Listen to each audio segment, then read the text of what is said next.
সম্মানিত ভিউয়ার্স, আসসালামু আলাইকুম ওয়া রাহমাতুল্লাহি ওয়া বারাকাতুহু। আশা করি সবাই আল্লাহর অশেষ রহমতে ভালো আছেন, সুস্থ আছেন। এই চ্যানেলে আরেকটি নতুন গুরুত্বপূর্ণ ভিডিওতে আপনাদের সবাইকে স্বাগতম। আজকে আলোচনা করব শিক্ষকদের আর্থিক অনিয়মের অভিযোগ নিষ্পত্তি না হলে অবসর কল্যাণ সুবিধা স্থগিত। বিস্তারিত থাকছে ভিডিওতে। এই ভিডিওটি দেখার আগে যারা এই চ্যানেলে একদম নতুন তারা অবশ্যই চ্যানেলটি সাবস্ক্রাইব করে পাশে থাকা বেল আইকনটি প্রেস করে দিন। আর যারা ইতিমধ্যে সাবস্ক্রাইব করেছেন তাদেরকে জানাই অসংখ্য ধন্যবাদ। শিক্ষকদের আর্থিক অনিয়মের অভিযোগ নিষ্পত্তি না হলে অবসর কল্যাণ সুবিধা স্থগিত।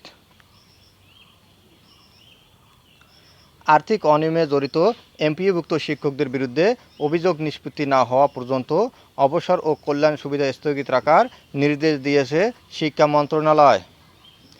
পরিদর্শন ও নিরীক্ষা প্রতিবেদন পর্যালোচনা ও বাস্তবায়ন কমিটি শুনানির মাধ্যমে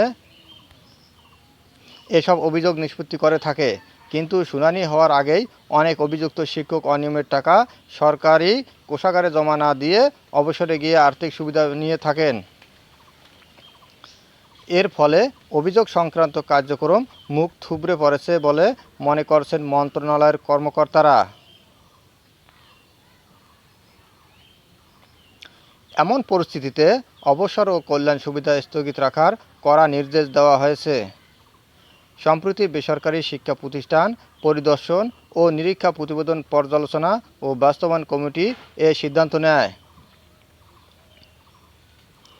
বিধি অনুযায়ী পরিদর্শন ও নিরীক্ষা অধিদপ্তর পর্যায়ক্রমে মাধ্যমিক ও উচ্চশিক্ষা বিভাগের আওতাধীন সব বেসরকারি শিক্ষা প্রতিষ্ঠানে পরিদর্শন ও নিরীক্ষা কার্যক্রম পরিচালনা করে।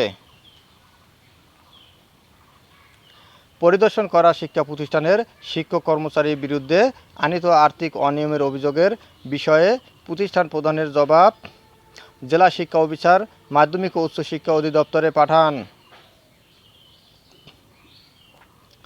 পরে মাধ্যমিক ও উচ্চশিক্ষা অধিদপ্তর থেকে পাওয়া জবাব বেসরকারি শিক্ষা প্রতিষ্ঠান পরিদর্শন ও নিরীক্ষা প্রতিবেদন পর্যালোচনা ও বাস্তবায়ন কমিটিতে শুনানির মাধ্যমে নিষ্পত্তি করা হয়। কিন্তু কমিটিতে শুনানির মাধ্যমে নেওয়া সিদ্ধান্ত অনেক ক্ষেত্রে ঠিকভাবে বাস্তবায়িত হয় না।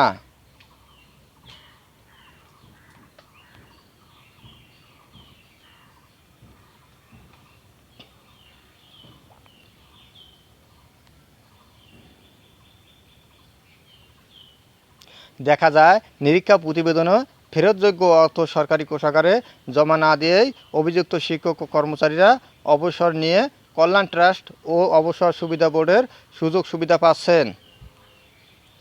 ফলে পরিদর্শন ও নিরীক্ষা কার্যক্রমের উদ্দেশ্য সফল হয় না। শিক্ষা মন্ত্রণালয়ের কর্মকর্তারা মনে করেন আর্থিক অনিয়মের অভিযোগ নিষ্পন্ন না হওয়া পর্যন্ত তাদের অবসর সুবিধা বোর্ড এবং কল্যাণ ট্রাস্ট এর সুযোগ সুবিধা স্থগিত রাখা প্রয়োজন।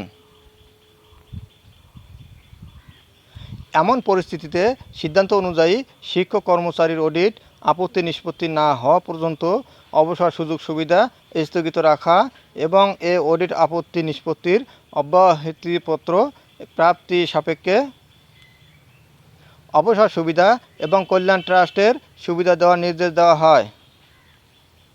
ধন্যবাদ জানিয়ে বিদায় নেওয়ার আগে আবারও অনুরোধ জানাই, যদি ভিডিওটি ভালো লাগে এবং সর্বশেষ শিক্ষামূলক আপডেট ভিডিও পেতে চান তাহলে অবশ্যই চ্যানেলটি সাবস্ক্রাইব করুন। ধন্যবাদ সবাইকে।